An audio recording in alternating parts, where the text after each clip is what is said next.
Hi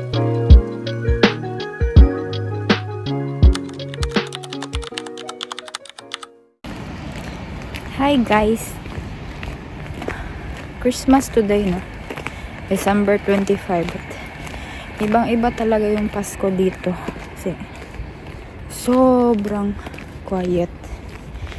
Kasi sa Pilipinas, di ba, sobrang ingay, madaming nagbi-video. Okay, yes, nakakapanibago. Namimiss ko na yung Pinas. Iba talaga yung Pasko doon. Parang normal day lang, walang nag-iingay, wala, normal day.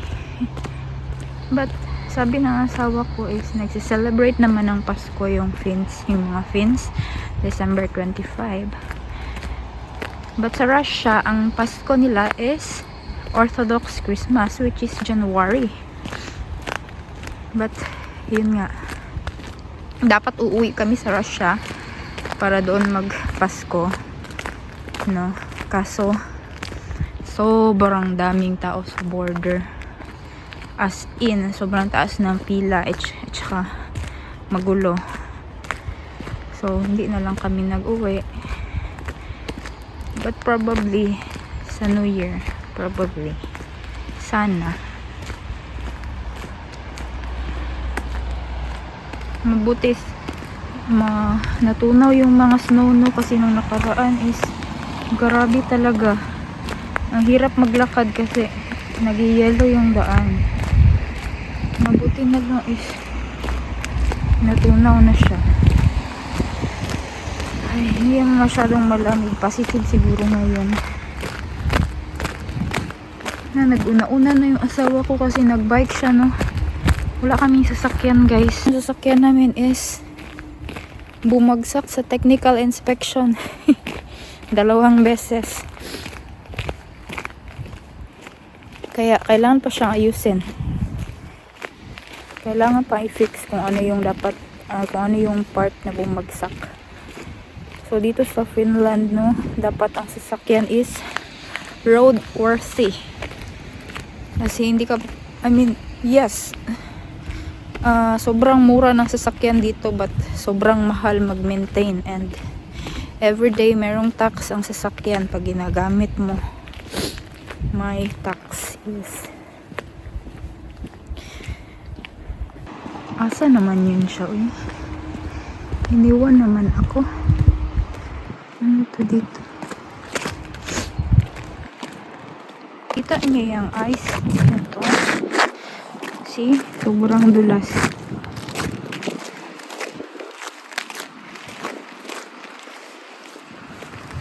Nangyayari yan if natunaw yung ice, no, nag-positive, and then overnight nag-negative. So nag-ice siya. So very slippery yung road. Very dangerous.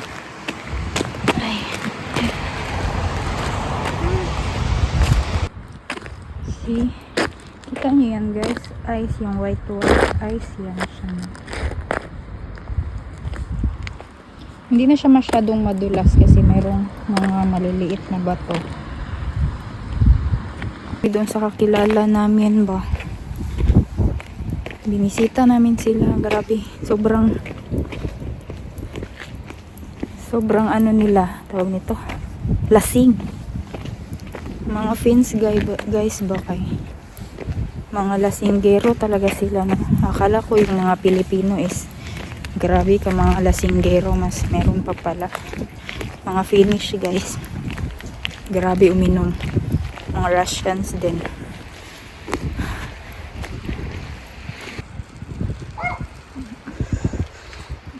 Bike. Grabe yung dulas. Grabe yung ice.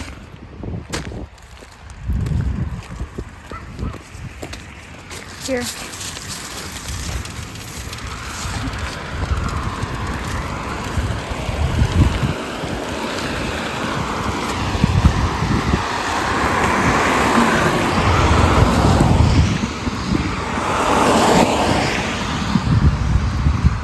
Then guys, oh, sa itaas, second floor, Asu Castilla.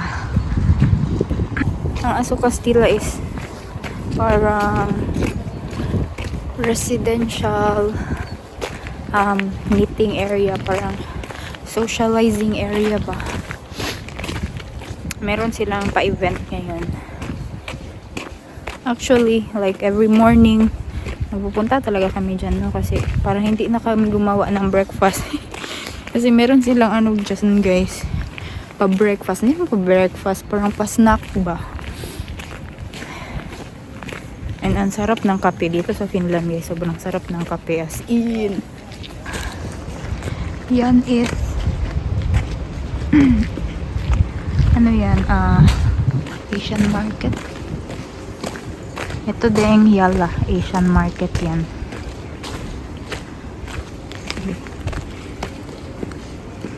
We go by elevator.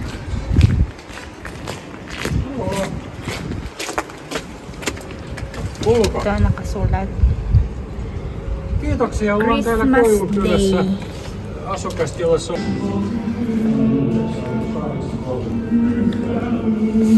Tingnan nyo guys, ang daming food.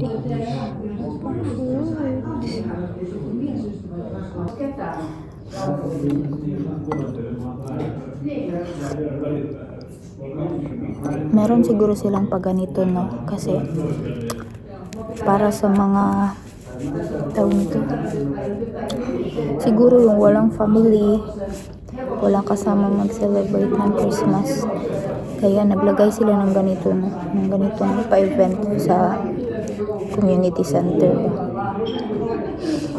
para magpunta dito yung mga ano na walang kasama, magpunta dito and then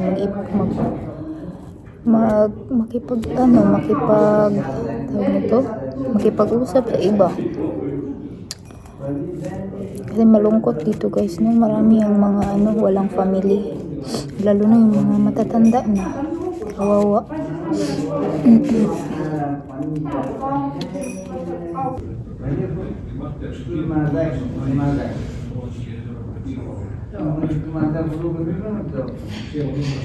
Down.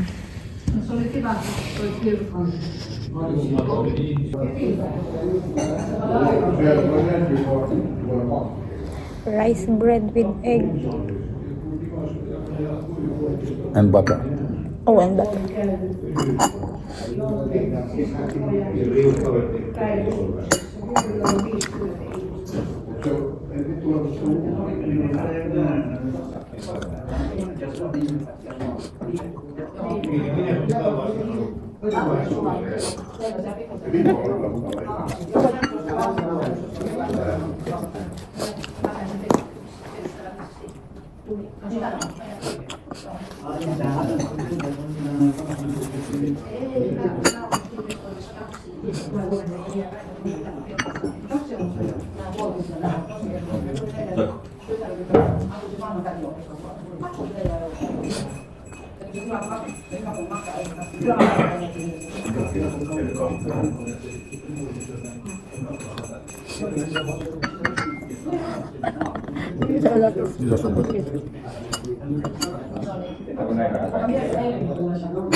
Is this things in for people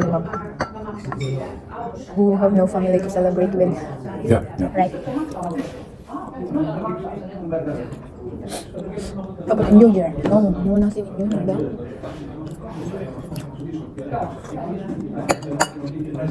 So Christmas is also like the main event here, not New Year, but in Russia it's New Year.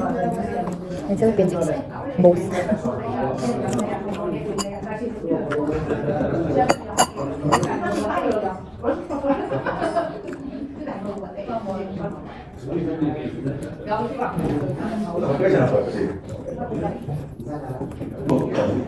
Star ng Pasko.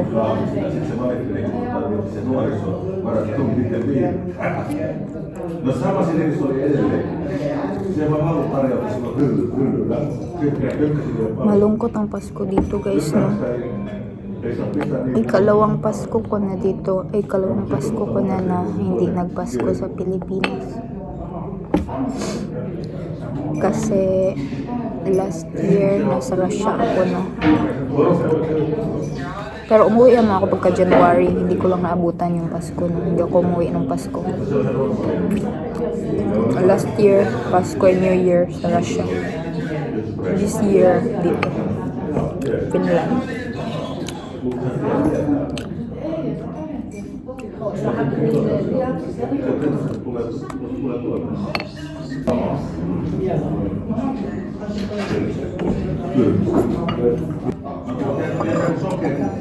Second coffee. Get more.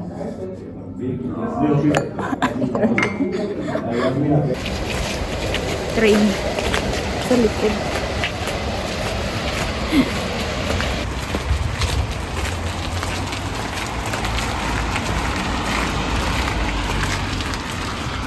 Wala ng dahon.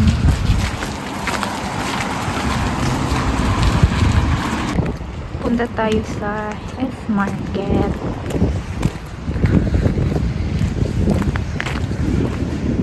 Ang dumi.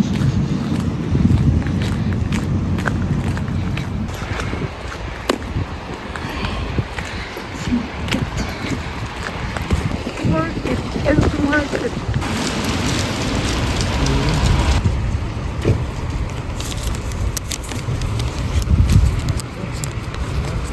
Recycle.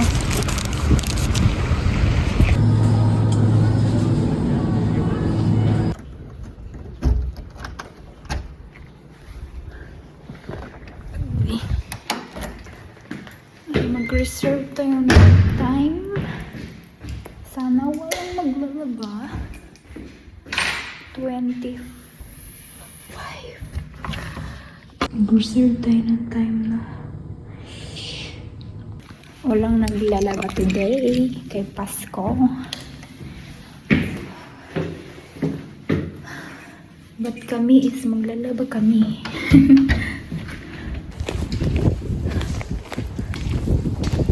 Kung bumili ako ng kasi gusto ko magluto ng ginataang munggo. Bumili ako sa K-Market. Tapos hindi ko napansin na yung Chinese cabbage is walang barcode. Kailangan pa pala siyang i-weigh. Kaya yun. Magmumunggo kami na walang gulay, walang dahon. Siguro lalagyan ko na lang ng potato. Kasi madami kaming potato na.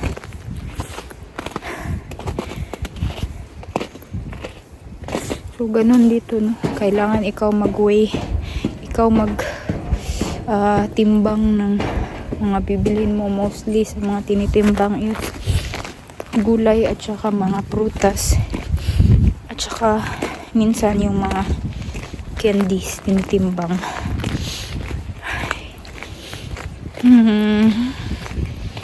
Sa mga store is sarado today. Sarado ang Lidl.